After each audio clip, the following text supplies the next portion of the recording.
Let g of x equals 2x squared minus 2x minus 12 all over x squared minus 9. Find the location of the hole of the graph. Well, there's a hole here, so let's figure out where it is. Let's factor out that 2 up there first. So that's 2 times x squared minus x minus 6 all over, let's factor out the bottom, x plus 3, x minus 3. That factors out further to 2 times x minus 3 times x plus 2. All over x plus 3 times x minus 3. Now the magic numbers for these are whatever makes the factor 0. There's no x there. You're a 3. You're a negative 2. You're a negative 3. And you're a 3. So the holes exist at x equals 3.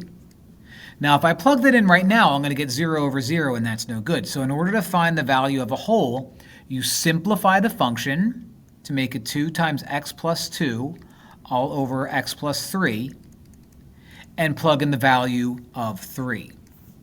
So that'll be 2 times 3 plus 2 all over 3 plus 3, which is going to be 2 times 5 over 6.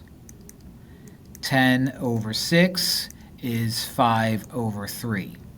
So when I plug in the x value of 3, I get a y value of 5 over 3, and that's going to be my hole.